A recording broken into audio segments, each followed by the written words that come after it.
पहले बात करेंगे राहुल गांधी के बयान की, जो उन्होंने कोलंबिया पहुंचकर दिया। एक बार फिर राहुल गांधी ने वहां भारत के लोकतंत्र का जिक्र किया, कहा भारत में संविधान को खतरा है। कोलंबिया में कांग्रेस नेता राहुल गांधी के बयान पर अब बीजेपी हमलावर हो गई है। बीजेपी नेता सुधांशु त्रिवेदी ने इस बारे में पलटवार करते हुए कहा कि राहुल विदेशों में जाकर भारत विरोधी बातें करते हैं, देश जानता है कौन भारत विरोधी है। वहीं बिहार के उप मुख्यमंत्री विजय कुमार सिन्हा ने भी इस पर अपनी प्रतिक्रिया दी, कहा राहुल गांधी देश को कमजोर करने, बदनाम करने वाले कांग्रेस के युवराज हैं।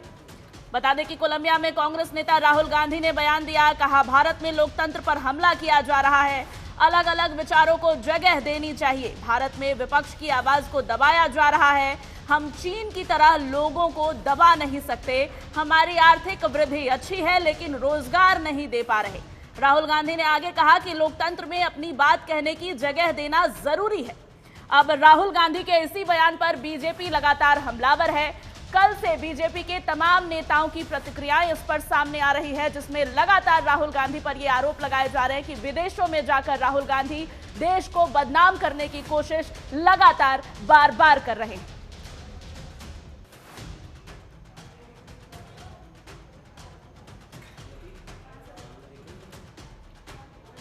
24 से 36 घंटे में देश ने दो प्रकार के दृश्य देखे। एक,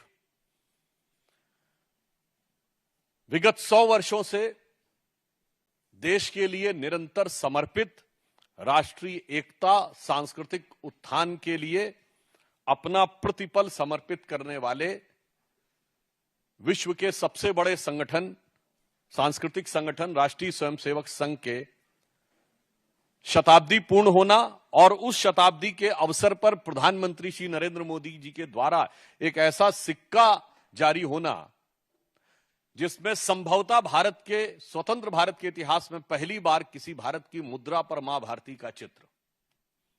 और इन्हीं 24 घंटे में देश ने एक दूसरा दृश्य देखा कि 140 साल पुरानी पार्टी, एक ब्रिटिश ऑफिसर एलन ऑक्टेवियम ह्यूम के द्वारा स्थापित पार्टी, जिसके पहले 25 साल में अनेक ब्रिटिश सेक्रेटरी अध्यक्ष रहे, और 100 साल से जिसका एक ही परिवार का उस पे वर्चस्व है।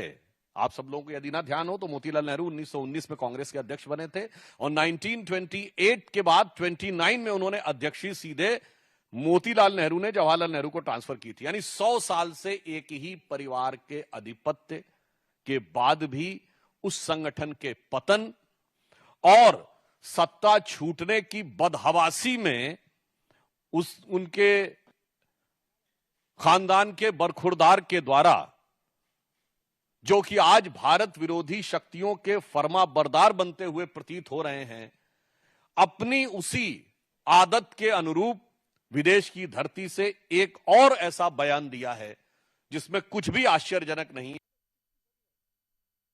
राहुल गांधी भारत को, देश को कमजोर करने, बदनाम करने, उन्माद पैदा करने वाले, ये अनुकंपा की राजनीति करने वाले कांग्रेस के युवराज हैं, जो आतंकवाद, उग्रवाद, भ्रष्टाचार, परिवारवाद जैसे लोगों के पक्ष में खड़े होकर अराजकता का माहौल बनाना चाहते हैं। इस मानसिकता के लोग कभी देश को स्वीकार नहीं, परिवारवाद की जमींदारी में राजनीति को जागीर समझने वाला व्यक्ति, जनता उसको बाहर कर देगी, कभी स्वीकारेगी नहीं।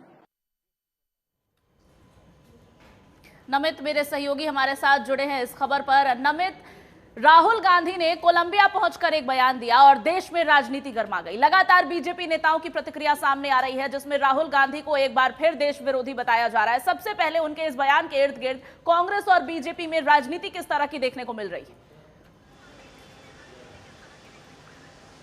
देखिए, जाहिर तौर पर लोकसभा में नेता प्रतिपक्ष है राहुल गांधी और उन्होंने इस तरीके का बयान दिया, इतना बड़ा बयान दिया है, तो जाहिर तौर पर दोनों पार्टियों की तरफ से टिप्पणियां आनी बनती भी थी। हमने देखा कि कोलंबिया में जिस तरीके से राहुल गांधी ने कहा कि जो भारत के अंदर लोकतांत्रिक प्रक्रिया है उसके अंदर पूरी तरीके से हमला किया जा रहा है और लोकतंत्र पर जिस तरीके का हमला हो रहा है भारत के अंदर, ये भारत के लिए आने वाले समय में एक बड़ा खतरा साबित हो सकता है। इस तरीके के बयान राहुल गांधी ने अगर हम देखें कोलंबिया के अंदर एक यूनिवर्सिटी के अंदर दिए। इसके बाद हमने देखा कि भारतीय जनता पार्टी लगातार राहुल गांधी पर अटैकिंग मोड में नजर आई। कल ही हमने देखा कि कांग्रेस बीजेपी के कई नेताओं की तरफ से कहा गया कि अभी कांग्रेस के नेता जिस तरीके के बयान दे रहे, अगर इसी तरीके के बयान राहुल गांधी ने दिए तो फिर कांग्रेस की जितनी सीट 2024 में आई थी उतनी भी सीट नहीं बचेंगी।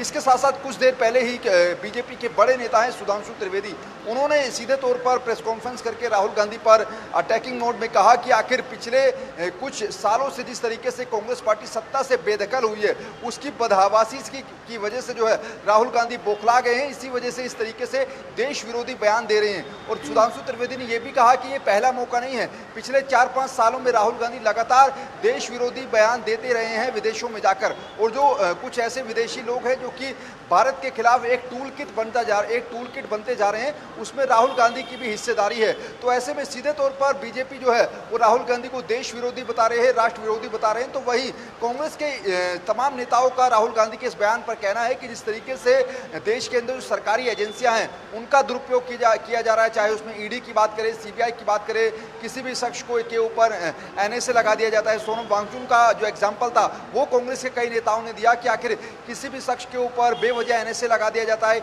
ईडी जिस तरीके से केंद्र सरकार के इशारे पर कर रही है, तो राहुल गांधी ने ऐसा कुछ गलत नहीं कहा है। लोकतांत्रिक प्रक्रियाओं पर लोकतांत्रिक शक्तियों पर जिस तरीके से हमला हो रहा है, इस तरीके का इस तरफ इशारा देखते हुए राहुल गांधी का बयान था। तो ऐसे में दोनों पार्टियों के नेता जो हैं वो इस मुद्दे पर अपने अपने अलग अलग बयान दे रहे हैं। बिल्कुल, दोनों ही पार्टी के नेताओं की तरफ से इस पर वार पलटवार जारी है। हालांकि राहुल गांधी ने अपने बयान में चीन का जिक्र किया और भारत की परिस्थिति की तुलना चीन से की, जो कि कतई सही नहीं है। देश में जहां राहुल गांधी यात्राएं पर यात्रा निकाल रहे हैं, विदेशों में जाकर वैश्विक पटल पर भारत के लोकतंत्र के बारे में इस तरह की बातें कहना नेता प्रतिपक्ष के तौर पर शोभनीय नहीं है। बहुत शुक्रिया नमित आपका हमारे साथ जुड़ने के लिए।